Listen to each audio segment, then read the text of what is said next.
At the time I'm recording this video, we are approaching set 8 of Lorcana, the Reign of Jafar. And we are one set away from set 9. Now, by the time this video comes out, the news would be out there that once set 9, aka Fabled, comes out, we will lose the first year block of Lorcana, which includes the very first set that came out, called the First Chapter. Today I'd like to go over the cards for the first chapter, dig into the set as a whole, reminisce, and also answer the question: was the first chapter set of Lorcana too overpowered? Let's have a look. Ladies and gentlemen, welcome to another video. I'm TheXploder, and we are going to reminisce. To think that it's already the end of year 2 of Lorcana is kinda nuts. How fast has that come? We are just about to hit Reign of Jafar by the time I'm recording this video, and it's time to look back at the first chapter and see where it all began. So like I said at the start of the video, what we're going to be doing, we're going to be looking over set 1 in general, talking about some cards that I thought were really fun, really quirky, but at the same time, some cards from chapter 1 were just way too dangerous and just way too good. I mean, by the time I'm recording this video, it is about a month until Reign of Jafar comes out, and to think, every single set that has come out since the first one, there have been incredibly dominant cards for the first set, yet alone the first block of Lorcana that have just been way too strong to the point where there's no point in using any of these new cards because the old cards are just too damn good. So was first chapter too damn good? Let's dive in. We're doing this by color, so some of these are going to come out a lot more than others. I mean, I rated this Aurora. I still love this Aurora to this day. And it's a shame that we're going to lose out on this Aurora once the block rotation comes in. But the Aurora kind of saw early meta play, but nothing too major later on. She basically got replaced by Cogsworth. And I believe Cogsworth was in the first chapter. Tell me I'm wrong. Oh my god, am I wrong? Cogsworth was not first chapter. Wow. See what I mean? It doesn't feel like we've been here too long, but the fact that so many of these cards are just gone is kind of insane. There are also card tech in here that I'm sad to see go when they never saw their full relevance in core constructed. This is including cards like Hades, King of Olympus. Really cool enchanted card from the first set. Really interesting mechanic being a shift 6 and gets 1 lore for each other villain you have in play, incentivizing that there was going to be a lot of villain tech and ways you can make villains work. I don't know about you guys, it never happened. And yes, you can still make villain decks that are quirky, but that Hades never popped off. This Ariel, however, Ariel just became a meta staple, and is still a meta staple to this day. A song searcher for the top 4 cards of your deck that can just get you whatever you need. Amber Steel Song wouldn't exist today if it wasn't for Ariel on turn 3. And the fact that she searches and then becomes a Singer 5? It doesn't matter that she only quests for 1, she's bonkers. Absolutely bonkers. What a crazy card. I mean, of course, Chapter 1 also had a bunch of the early aggro tech who here went crazy for 1-drop Lilo over quest for 2 because they're like, my aggro! Yes! Yes! You dirty aggro players. I love you very much. I mean, even more tech that didn't really proc off a lot. And I know we're just in Amber, but I mean, there's so much tech that never saw the light of day, including this Moana, where it's like, whenever this counter quest, you ready all your other princess characters, so it gave you an incentive to run princesses. But she just never gave you the chance to do it, and now she's going. Princess tech loses another card, and don't get me wrong, princesses were quirky on their own anyway, but you can make a competent, easygoing princess deck if you so wanted to. You have quite a lot of variation now. But it's a shame that she never got the chance to see the light of day. But you know who did? Yeah, everyone's favourite and another essential piece of the Amber Steel lineup. Rapunzel, gifted with healing. She's good in every deck that runs Amber, and is quite frankly one of the best pieces of Amber card draw you can have. When you just play, remove up to 3, draw 1 card for each damage.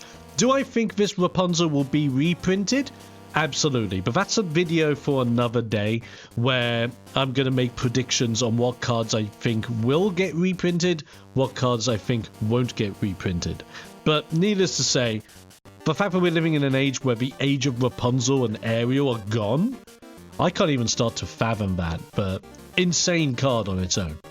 I mean, you have Stitches, you have Simba as bodyguard, a lot of really solid Amber cards, and I think Amber really excelled early on in the first chapter. Diving into Amethyst, probably my favorite tech from Amethyst. I really liked this Dr. Facilier for the longest time back in the early days of Lorcana, but he never had the chance to shine, and quite frankly, he was a bit too slow. By the time you come up to Shift 5, like, what character, once they're banished, were you going to bring back into your hand, quite frankly? And because it was your other characters, if Dr. Facilier gets knocked out himself, well, he doesn't go back to your hand, and then the whole tech's gone.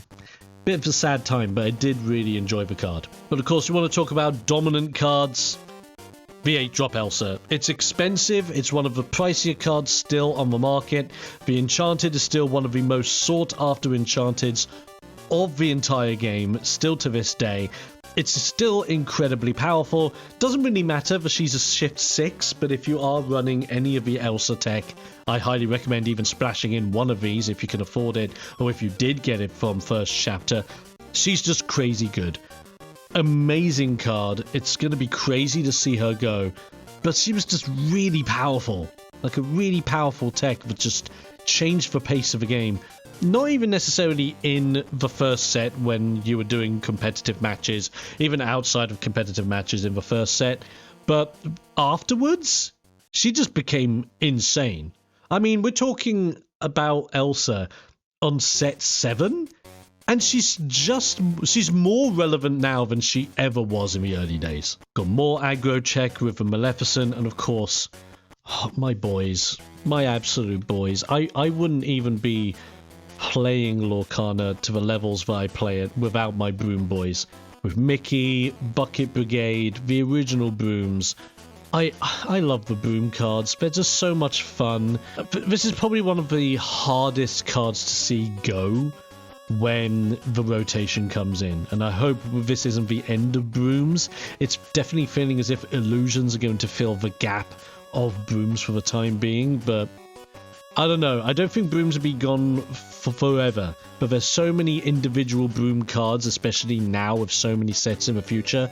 First chapter set it all off, and of course, first chapter wasn't the most dominant for brooms, but without first chapter brooms, there just would be no broom deck, and I top 8'd with brooms, and it was the most satisfying and gratifying time of my life. I will love these boys forever. I mean, still got some really incredible cards in here. The 3-drop Maleficent that helps you draw cards. Olaf, that was a solid 1-drop at the time. Pascal, the 1-drop evasive, as long as you have another character on board, which is really easy. The Rafiki, that just had rush and bopped things all the time. Rafiki was really fun. But a lot of these cards weren't too mega. I mean, that Zeus was actually incredible. A Rush Challenger 4. Brilliant stuff. And this is a shocking one. When the block rotates, we will lose friends on the other side. This has been one of the most staple draw cards in the entire game. And Amethyst has some incredible card draw capabilities anyway. To live in an age where friends on the other side will be going is nuts to me. I highly think friends on the other side are going to be reprinted, but like I said, full video on that another day. It's just crazy to think this bad boy is going to go. I look back and think it's not that this card is even like overpowered or just incredibly good. It's just an insanely good draw card. Hopefully we get more draw cards similar to Friends on the Other Side or better in the future. Now we're just starting to hit the Emerald stuff. And I mean, Emerald had some quirky cards as well. I really like the Flynn Rider with the discard tech, Quest for 2. These genies. So these genies were really, really quirky to play with. And to this day, I feel as if there was lost potential with these genies as well. They're high cost. Even the Shift Genie is a high cost as well. Because you've got to think, you're spending like 6 ink uninkable to play a genie that bounces any card back to the respective player's hand, and then you shift it into this big boy genie that's, yes, able to quest for free, is evasive, fantastic on its own, but then whenever this bad boy quests, you then play an action for 5 cost or less for free? Mad. Absolutely mad. Back in the day, wouldn't be too crazy. Right now in Lorcana, kinda nuts, but never saw meta relevancy, and I think it's because its cost is too high. You would probably have to run it in Sapphire to make it ever so worthwhile, and by the time you play it in Sapphire, what action are you playing for 5 cost or less that you'll really take advantage of on a board? Like, is it going to be, well, off the top of my head, I'm thinking How Far I'll Go, I'm thinking Let It Go, I'm thinking maybe Mother Knows Best? But most of those are songs anyway, and you can sing them with your other cards. And you have better options to sing with them than this genie, and I think it was just lost potential. Very much lost potential. The Hans, I remember that Hans being absolutely crazy. I remember playing Jasper religiously when this first set came out. It was mad. Remember when Mad Hatter was a reliable card draw option for Emerald? Crazy. Crazy to think that even now Emerald struggles with card draw. What is wrong, Ravensburger? Give Ruby and Emerald some goddamn decent card drawing options already. I love this color combination, and I still can't get it to work because I'm just not allowed to draw cards. Let me draw cards. It was awesome to see Steamboat, the first relevant Steamboat card. We should get some more Steamboat in the future, at least I hope so. The Mother Gothel was interesting back at the time. Do It Again, I've now grown to love more now because of the action collection that we now have, especially now with the Pirate Pete Donald Duck Smee tech in Emerald and Steel, that let you play actions for aunt songs and be able to ready each other and take advantage of that. Really, really good stuff. Mother Knows Best is just fantastic. I love that song to pieces. It's a sing cost of 3 as well, so it's fantabulous on that part. Sudden Chill, just one of the most essential cards in discard anyway, from first set all the way up. Without that, you just wouldn't have Emerald Steel discard, at least in my opinion. Then we go to Ruby. Ruby was my first deck in the first chapter. I loved this Aladdin religiously. This Aladdin with lore stealing capabilities, preached to high heaven. Really enjoyed the card, really thought he was great. Meta relevancy, early on, I believe he was played a decent amount, but not a crazy amount. Obviously nowadays there are just way better Ruby options, and there's no reason to really play Aladdin, unless you're doing like a lore stealers deck, which would be quite interesting, especially now that you have Maui Half Shark. But back in the day, on his own, he was pretty much like the only shift tech you would have on your top end of Ruby that was worth running. I mean, a lot of the early stage Ruby cards just weren't crazy good. I mean, I really love the Gaston, the 4-2 Reckless. I really love the LeFou that readies a counter as soon as he comes into play. Do I need to say anything about Maleficent Dragon and Maui Hero to All? I think Maleficent and Maui were and still are, at the recording of this video, the two most important Ruby cards of the first chapter. They are basically essential, one with an immediate banishing effect, and Maui can, even now, pretty much destroy anything he wants on his own. I know some people have opted to trade out Maui Hero to All with Maui Half Shark, playing it in Amethyst and using the Peter Pan that then gives your evasive characters rush, and that makes perfect sense. I do not blame you on that one. But nothing says I'm ready to bop harder than a Maui Hero to All. I will love these cards to pieces. Too bad I never pulled a Maleficent. Yeah, it's 7 sets in and I never had a Maleficent Half Dragon. My Ruby deck times were very hard. There's also a lot of tech in Ruby that I just tried building stuff around and never worked. Like this Scar, the Shameless Firebrand, never popped off. Just never really popped off for me. I mean, the age of Be Prepared and Dragonfire. It's nice to see that some decks are still running Dragonfire, by all means, but the fact we're going into an age without Be Prepared is actually kind of nuts. And this is still, to this day, the single best banishing card that is a mass banish effect in the entire game. We're 7 sets in, and we don't have something on the level of Be Prepared. Some people will openly say, oh, but you have the... What are some options off the top of my head? You have like the Prince Philip in Emerald, you have the Milo Faction Emerald, you have other cards that are kind of similar, but not be prepared. They don't banish outright. They don't bypass ward. Yes, you have Grab Your Sword, but guess what? Grab Your Sword is in this set as well. This set had fantastic removal that is still important to this day. That's how crazy essential it is. If anything else, if you take anything away from this video, effectively the first chapter had crazy good removal that is still being played to this day. Picture that for a moment. Shield of Virtue I love playing with as well. Sword of Truth saw a little bit of play, but now not so much. We've covered a couple of cards in Sapphire already. Like, this Hades still gets played nowadays as well, and the fact that he's going is absolutely mad. Like, I know he basically has the same effect as Let It Go, and him plus Let It Go are fantastic removals in Sapphire, and there's a reason why he's still played at a top level. He's just a really good top level card to just splash out, control the board, quest for 2. Beautiful. You had some really, really good aggro options in Sapphire very early on.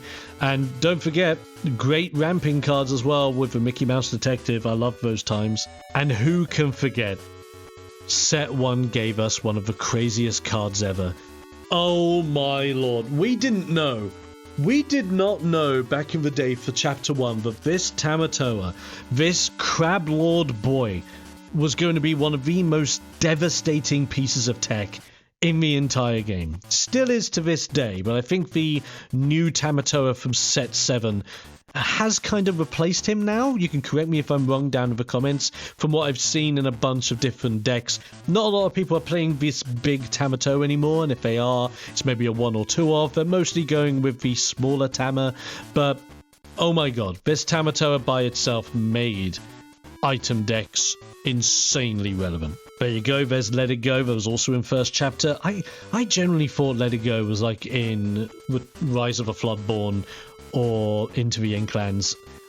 But the fact that that's set 1 as well, that's mental, absolutely mental. Even 1 jump for extra ramping. And Fishbone Quill. Do you remember when Fishbone Quill was used in the old school Tama decks? That was a time and a half. Now we're looking at Steel. Now we're looking at the Stinky Boys that did the Stinkies. The sad part, the early stages of Steel had me really upset because we're losing one of my favorite 1-drops in Steel, which is the Captain Hook Forceful Duelist, Challenger 2. Solid card. I'm very certain this Captain Hook could see a reprint in the future. He's pretty much a staple pirate card in Ruby Steel Pirates, and if you ever try to build Ruby Steel Pirates, I highly recommend putting this run-drop hook in the deck in general.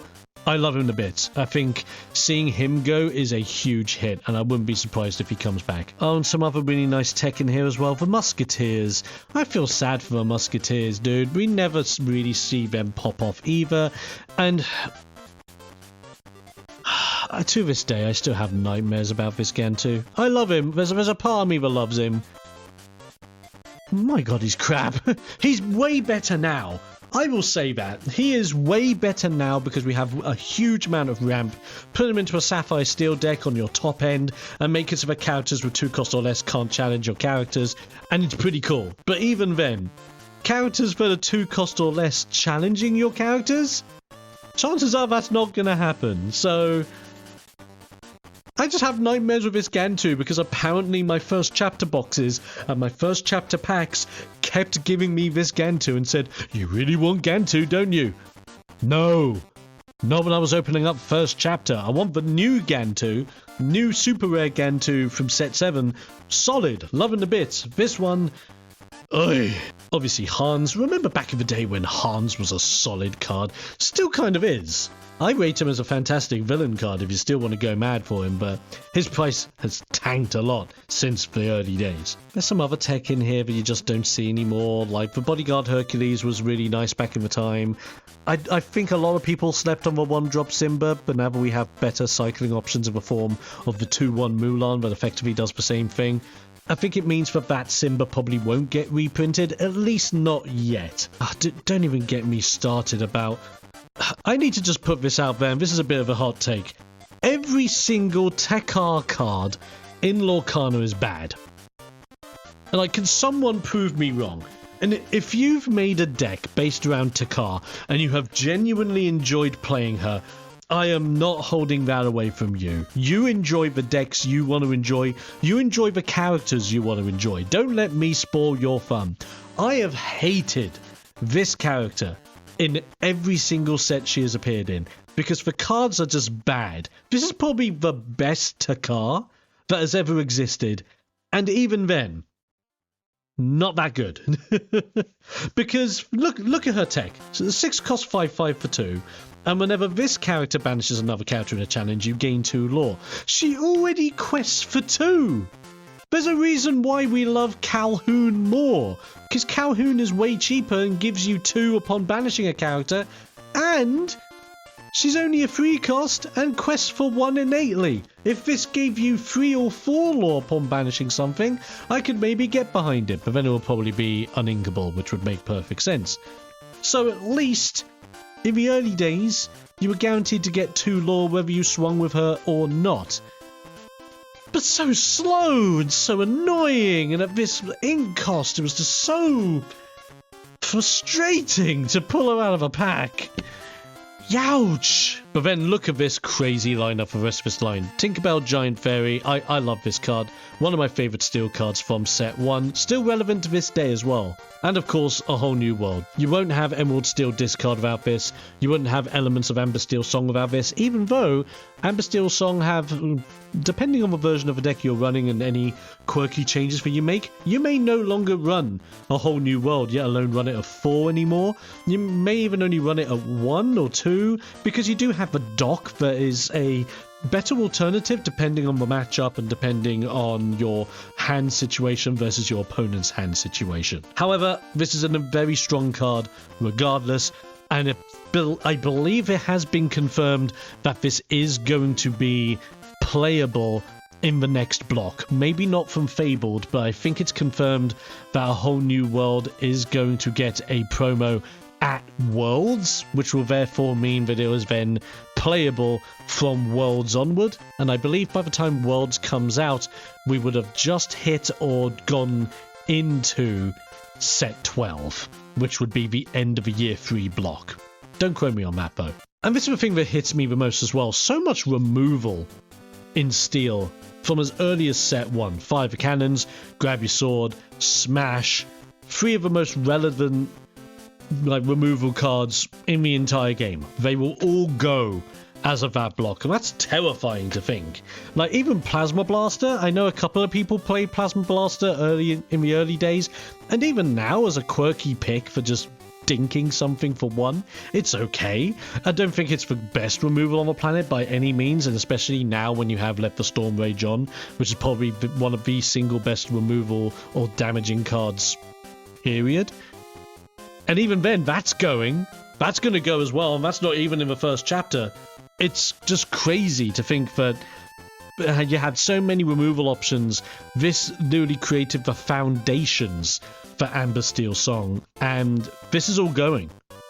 Mental. Absolutely mental. This is why I feel Steel needs quite a few reprints to be valuable, but huge reminisce period. So just looking through the cards from the first set of Lorcana, the first chapter, do I think the first chapter was truly as powerful as we look back on? I think on its own, the first chapter has some amazingly great, powerful core meta level cards, which are going to be sad to see go when set rotation comes in, but I don't think the first chapter on its own was the most powerful threat. I think we look at first chapter and potentially think that, seeing first chapter go is a relief.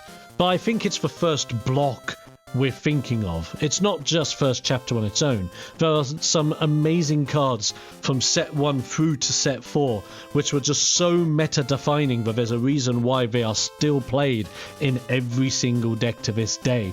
And it's a shocker that from Shimmering Skies up until now, with Arcasia looking into Reign of Jafar, there's a lot of cards from Shimmering Skies onward that I've never even seen play on any competitive level at a decent respect, because simply the first block was just way too good to pass up. So I don't think it's a matter that the first chapter itself was too powerful. I think by the end of the first block, that first block of Lorcana was insane. And the fact that now, when we have so many more cards, it's still insane, and the removal of our first year is going to hit the game quite hard, but shake up the meta enough where I genuinely believe set 9 is probably going to be the most interesting set of Lorcana to date. You can quote me on that, and we'll come back to that once set 9 comes out and we have some metadata, because it's going to be a while yet. We've still got some months until that happens. But these have been my thoughts and my journey into the past with the first chapter of Lorcana. What are your thoughts on the very first set of the game? Did you like it? Do you not like it? Do you think it was overpowered? Do you think it was maybe underpowered and didn't really start kicking off until the second, third and fourth sets kicked in? Let me know your thoughts down in the comments section below. Feel free to check out the description for any of my social links if you want to check out any more fun times with me on my other platforms. And while you're down there, be sure to subscribe, like the video, share it with your buddies so that you can help me out and generally be a bro or sis. Not that kind of sis, unless you are that kind of sis. Or maybe you're an in-betweener. I respect everybody, okay? You just be you rock, you kick ass. I'm here to support you regardless. You're awesome. And I'll be seeing you guys on yet another Lorcana video. Until then, stay safe, stay awesome, but most importantly, stay explosive. And I'll be seeing you guys next time. It's still hard to imagine we're at a stage where set rotation's coming in and there's so many cards leaving. But what's going to get reprinted? That's the next question.